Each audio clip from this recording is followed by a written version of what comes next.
Welcome to CCG healthy food and drinks. இன்றைக்கி பார்த்தீங்கன்னா நீங்கள் பார்க்குறது போலவே கொடிப்பசலை, அதாவது மலபார் ஸ்பினாச் அப்படின்னு சொல்லக்கூடிய கொடிப்பசலையை வச்சு ஒரு தோசையை ரெடி பண்ணுறது எப்படின்றத பார்க்கலாங்க. இதுக்கு வந்து எக்கச்சக்கமான ஹெல்த் பெனிஃபிட்ஸ் இருக்குது, பலவிதமான சத்துக்களை கொண்டதுங்க. நான் இப்போது உங்களுக்கு ஸ்க்ரீனில் வர்றது போலவே இதில் எவ்வளோ சத்துக்கள்னு இருக்குது பாருங்கள். High amount of vitamin A, vitamin C, iron, கால்சியம்னு சொல்லிட்டு பலவிதமான பி விட்டமின்ஸ், இந்த மாதிரி எக்கச்சக்கமான சத்துக்கள் இந்த கீரையில் இருக்குங்க. ஹை அமௌண்ட் ஆஃப் ப்ரோட்டீனும் இதில் இருக்குது, high amount of antioxidants அதுவும் அதிகமாக இருக்குது. ஸோ இந்த விதத்தில் பார்த்தீங்கன்னா பலவிதமான ஹெல்த் பெனிஃபிட்ஸ் இது கொடுக்கும். இதில் ஆன்டி ஆக்சிடென்ட்ஸ் நிறையா இருக்கிறதுனால ஹார்ட் சம்மந்தப்பட்ட ப்ராப்ளம்ஸ்க்கும் வந்து பார்த்திங்கன்னா இந்த கீரையானது ரொம்ப ரொம்ப நல்லதுங்க. அதே போல் பீட்டா கேரோட்டின் நிறையா இருக்குது அப்படின்றதுனால ஆன்டி ஏஜிங்கும் இது வந்து ஹெல்ப் பண்ணுங்க.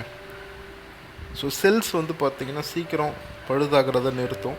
ஸோ அந்த விதத்தில் இதில் எக்கச்சக்கமான சத்துக்கள் இருக்குது. ஸோ இதை வச்சு நம்ம ஒரு தோசை ரெடி பண்ணால் என்ன அப்படின்னு எனக்கு ஒரு தாட் தோணுச்சு, ஒரு யோசனை வந்துச்சு. ஸோ அந்த விதத்தில் இது எப்படி பண்ணுறது அப்படின்றத பார்க்கலாம். இது நம்ம மாடி தோட்டத்தில் விளைஞ்ச கீரை தாங்க. ஸோ அதிலிருந்து ஒரு கொத்து கையளவு பார்த்திங்கன்னா கீரை எடுத்து மிக்ஸி ஜாரில் நம்ம கொஞ்சமாக தண்ணி ஊற்றி கிரைண்ட் பண்ணிக்கலாம், அரைச்சிடலாம். அரைச்ச அப்புறம் பார்த்திங்கன்னா நல்லா க்ரீனிஷாக இருக்கும் அந்த கீரையானது. நிறைய தண்ணி சத்து அதில் அதிகமாகவே இருக்குங்க. அதனால் சீக்கிரமாகவே பார்த்திங்கன்னா நல்லா அரைப்பட்டுரும். ஸோ நீங்கள் இங்கே பாருங்கள், ஜூஸியாக இருக்கும். இது வந்து பார்த்திங்கன்னா ஒரு பிசுபிசுப்பு தன்மையோடு இருக்கும் இந்த கீரையானது. ஒரு வெண்டைக்காய் நீங்கள் எடுக்கும்போது எப்படி இருக்குமோ, அதை வெண்டைக்காய் உடைக்கும் போது ஒரு பிசுபிசுப்பு தன்மை இருக்கும் இல்லையா, அதே போல் இதுலேயும் இருக்குங்க.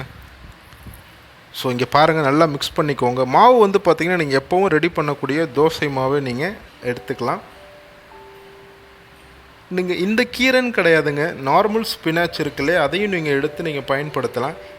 இந்த கீரையோட அட்வான்டேஜ் என்ன, நீங்கள் தோட்டத்தில் வளர்த்திங்கன்னா ஒரு செடி வச்சுட்டிங்கன்னா அது கொடியாக படர ஆரம்பிச்சிடும். ஸோ அந்த விதத்தில் பார்த்திங்கன்னா இது ரொம்பவே ஈஸியாக வளர்க்கக்கூடியது உங்கள் தோட்டத்தில் இந்த கீரையானது. நீங்கள் வாரத்துக்கு 2-3 நாள் கூட இந்த கீரையை அரைச்சி நீங்கள் இந்த மாதிரி தோசை மாவோடு நீங்கள் ரெடி பண்ணி சாப்பிட்லாம். அவ்வளோ ஹெல்த்தியான ஒரு ஃபுட் இது. நீங்கள் ட்ரை பண்ணி பாருங்கள், ரெகுலராக இதை எடுத்து பாருங்கள். உங்கள் கண்ணிலிருந்து உடல் முழுதும் இருக்கக்கூடிய பல உறுப்புகளுக்கு இந்த மலபார் ஸ்பினாச் கொடி பசலையானது நல்ல விதமான ஒரு ஹெல்த் பெனிஃபிட்ஸை கொடுக்கும். அதிகமாக நம்ம மொபைல்லாம் பார்த்துட்ருக்க இந்த மாதிரி ஒரு சூழலில் இந்த மலபார் ஸ்பினாச் ஆனது, ஹை விட்டமின் ஏ இருக்கக்கூடிய இந்த மலபார் ஸ்பினாச் ஆனது அந்த கண்ணுக்கும் பார்த்திங்கன்னா ரொம்ப நல்லது. நீங்கள் இதே முறையில் நார்மல் ஸ்பினாச்சை கூட நீங்கள் அரைச்சி நீங்கள் யூஸ் பண்ணலாங்க. க்ரீன் கலர் பாருங்கள் எப்படி இருக்குன்னு பாருங்கள். நார்மலாக நம்ம தோசை சுடக்கூடியதில் இந்த மாதிரி கீரையை மிக்ஸ் பண்ணி நீங்கள் தோசையாக சுடலாங்க. பல பேருக்கு வந்து பார்த்திங்கன்னா தனியாக கீரையை சாப்பிட்றதுக்கு அந்த ஒரு தன்மை இருக்காது. அந்த விதத்தில் இந்த மாதிரி தோசையோடு மிக்ஸ் பண்ணும்போது கண்டிப்பாக சாப்பிட முடியும்.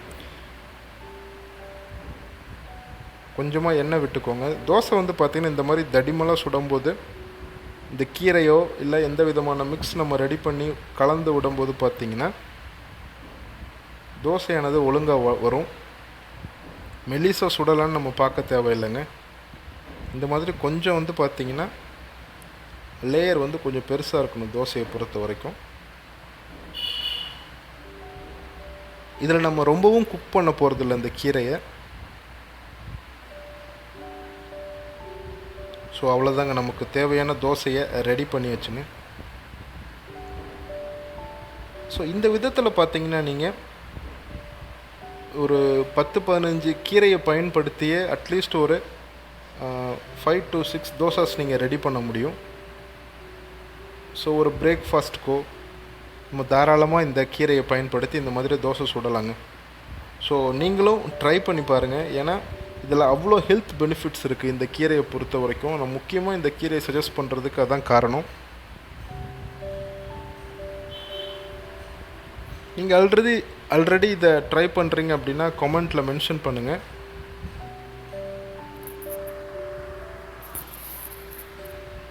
ஸோ இதுக்கு வந்து பார்த்திங்கன்னா நம்ம எப்போவுமே பயன்படுத்தக்கூடிய சாம்பாரோ இல்லை தேங்காய் சட்னியோ இல்லை வேர்க்கடலை சட்னி கூட பார்த்திங்கன்னா இந்த தோசைக்கு ரொம்ப சூப்பராக இருக்குங்க. நீங்கள் ட்ரை பண்ணி பார்த்துட்டு கமெண்ட்டில் மென்ஷன் பண்ணுங்கள். இந்த வீடியோ பிடிச்சிருந்துச்சுன்னா லைக் பண்ணுங்கள், ஷேர் பண்ணுங்கள், முக்கியமாக சப்ஸ்கிரைப் பண்ணுங்கள்.